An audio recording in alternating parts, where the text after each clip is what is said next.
हाय, hello, नमस्कार. मी विद्या. तर तुमचं खूप खूप स्वागत आहे माझ्या चॅनलवर. तर आज आम्ही एक वन डे ट्रिप काढलेली आहे. खूप छान ठिकाणी आम्ही आज ट्रिपला जात आहे. ते ठिकाण म्हणजे रामलिंग. खूप सुंदर ठिकाण आहे हे. तर आजचा अनुभव आमचा कसा होता, तिथे दिवस म्हणजे कसं आम्ही काय-काय स्पेंड केलं, तिथं काय पाहिलं, मंदिराची सगळी संपूर्ण माहिती मी यात व्हिडिओमध्ये देणार आहे. तर व्हिडिओ शेवटपर्यंत बघा. तर सुरुवातीला सकाळ-सकाळी थंड हवा होती. रस्त्याच्या दोन्ही बाजूला इतकी छान झाडे होती. निसर्ग तर इतका छान होता. पावसामुळे निसर्गाचं असं रूप इतकं सुंदर बाहेर आलं होतं. प्रवासाचा इतका उत्साह होता, मस्तच होतं. ज्यांना खरंच म्हणजे शहरातील दगदगीपासून थोडंसं लांब जायचं असेल, तर त्यांनी 1 दिवसाची वन डे ट्रिप रामलिंगला तुम्ही नक्की जाऊन येऊ शकता. खूप छान म्हणजे खूप छान अनुभव आहेत. तर चला मग आपल्या प्रवासाची सुरुवात करूया. म्हणजे दिसणारी हिरवीगार झाडे, डोंगर आणि इतकी सुंदर हवा मनाला इतकं प्रसन्न करतं ना, बास अशा ठिकाणी आल्यावर थोडं टेन्शन विसरतो आपण. आणखी फक्त निसर्गाचा एन्जॉय करत असतो. इतकं सुंदर वातावरण झालं होतं. पाऊस नव्हता, पण ढगाळ वातावरण होतं आणि खूप म्हणजे खूपच छान होते आणि संडे होता त्यामुळे जास्त म्हणजे रस्त्याला अशा या रस्त्याला इतकी जास्त काय रश नसते. खूप मस्त वातावरण होतं. इतकं म्युझिक सॉफ्ट ऐकत आणि अशा रस्त्याने टू व्हीलरवरनेच प्रवास करायला खूप मजा येते. म्हणजे खूप भाविक आले होते इथे म्हणजे जाताना आम्हाला खूप दिसत होते लोक. पण वातावरण म्हणजे शब्दात ते सांगू शकत नाही. बघू शकता इतके छोटे-छोटे डोंगर दिसत होते. आजूबाजूला झाडे दिसत होते, शेती होती आणि रस्ता पूर्ण रिकामा होता. 1-2 गाड्या होत्या आणि म्हणजे इतकं सुखद होतं ना, हा रोड तर इतका भारी आहे. ड्रीम रोड नसतो का, तसा हा रोड आहे.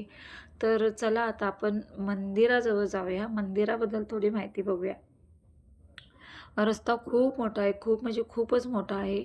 आणखी शांत वातावरण असल्यामुळे व्हिडिओ करायला किंवा शूट वगैरे करायला खूपच छान ठिकाण आहे हे. तर रामलिंग मंदिर हे खूप असं प्राचीन मंदिर आहे. आणि आजूबाजूला जाताना छोटी-छोटी मंदिरे पण लागतात. हे जैन मंदिर आहे जैनांचं आणि म्हणजे रामलिंगला जाताना खूप छोटी-मोठी मंदिरे लागतात. स्पॉट छान आहेत बघण्यासाठी. फोटोशूट करण्यासाठी तर खूप म्हणजे खूप छान आहे. तर रामलिंग मंदिर हे नैसर्गिक दगडाच्या गुहेत वसलेले एक मंदिर आहे. आणखी तिथे बघण्यासारखं खूप आहे. ट्रॅकिंगसाठी खूप छान म्हणजे खूप लोकं येतात ट्रॅकिंगसाठी.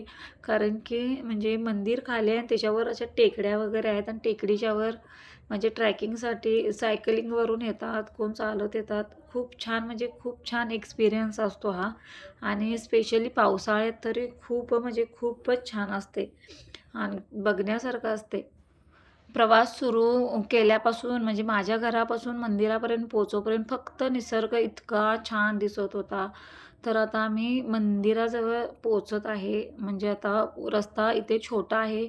एका टाईम एकच गाडी चालते. तर आता आम्ही फायनली मंदिरात पोहोचलेलो आहे. गेल्याबरोबर आम्हाला इतके छान नंदी दिसले. तर त्या नंदीला म्हणजे खूप जण काय-काय देत होते आणि तो नंदी इतका छान आशीर्वाद देत होता. कोण बिस्किट देत होतं, कोण त्यांना खोबरं देत होतं. इव्हन ती छोटी मुलं तिथं होती ना, ती त्यांना कुरकुरे देत होते म्हणजे त्या नंदींच्या सोंडेत ते देत होते आणि ते इतके छान असं आपल्या डोक्यावर त्यांची सोंड ठेवून खूप छान आशीर्वाद देत होते. तर आम्ही ते नंदी महाराजांचं दर्शन घेतलं. आणखी मंदिरात आत गेलो. मंदिर तर इतकं सुरेख आहे ना, खूप म्हणजे खूप सुरेख आहे मंदिर. मंदिरात गेल्यानंतर इतकं शांत वाटतंय ना. रामलिंग मंदिर हे केवळ मंदिर नाही, तर श्रद्धा, निसर्ग आणि शांततेत सुंदर संगम आहे. हिरव्यागार डोंगराच्या सानिध्यात वसलेले खरंच खूप छान मंदिर आहे. रामलिंग मंदिर हे नैसर्गिक दगडी गुहेत वसलेलं एक मंदिर आहे. इथे शिवमंदिर अत्यंत छान म्हणजे खूपच छान शिवांचं इथं हे आहे मूर्ती. म्हणजे इथे शिवांची स्वयंभूत रामलिंग किंवा शिवलिंग आहे. तिथंच श्री गणेशांची मूर्ती आहे, माता पार्वती आहे, वीरभद्रा अशी यांची इथे छान आहे आणि ह्या दगडातून 12 महिने झिरपणारे पाणी म्हणजे शिवलिंगावर तो अभिषेकच करतात. इतकं छान वातावरण आहे. मंदिर खूपच आतून छोटं आहे.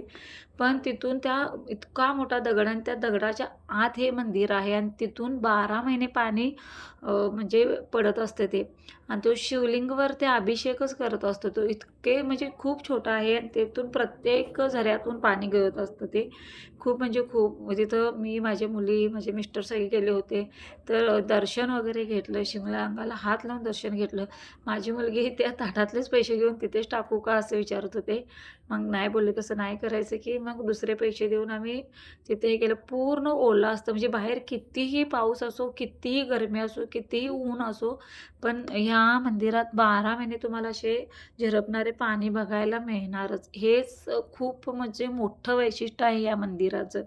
आणि आम्ही मंदिराचं दर्शन वगैरे घेतल्यानंतर बाहेर थोडं फोटोशूट वगैरे करायला येऊया म्हटलं. परत तिथं मंदिराच्या जवळच म्हणजे प्रवेशद्वाराजवळच दिसणारी एक सुंदर पाण्याची कुंड आहे आणि ते खूपच पवित्र मानलं जातात आणि खूप छान त्याची म्हणजे असं बांधकाम खूप छान आहे. चारही बाजूने ते छोटे-छोटे टेकडी टाईप केलेले आहेत हे आणि या पाण्याला खरंच खूप म्हणजे खूप महत्त्व आहे. कुंडातील पाणी म्हणजे खूप छान आहे. तिथून हे वर टेकडीवर हे चढायचं होतं. आणखी म्हणजे पूर्ण मंदिराचं बांधकाम ना दगडी बांधकाम आहे. म्हणजे मी इतक्या वेळी गेले मंदिरात, पण ह्या टेकडीवर वगैरे कधीच गेले नव्हते. पाऊस नव्हता म्हटलं चला जाऊन येऊया. वर खूप लोकं ट्रेकिंगला आले होते. खूप म्हणजे असं पार्टी वगैरे करत होते लोक, कॉलेजचे वगैरे. म्हणजे मुलींची संख्या जास्त होती. पायऱ्या वगैरे चढून म्हणजे अशी मंदिराला एक प्रदक्षिणा घालण्या टाईपच होतं. इकडून जायचं आणि इकडून त्या साईडून खाली उतरायचं. पण इतका व्ह्यू छान होता ना, मनाला इतकं प्रसन्न वाटत होतं. म्हणजे खूपच छान, म्हणजे खूपच छान. कॉलेजच्या मुली खूप आल्या होत्या. जर तुम्हाला व्हिडिओ माझे आवडले असतील, तर प्लीज, प्लीज सपोर्ट करा. चॅनलला सबस्क्राईब करा आणि असेच व्हिडिओ बघण्यासाठी लाईक करा, कमेंट्स करा.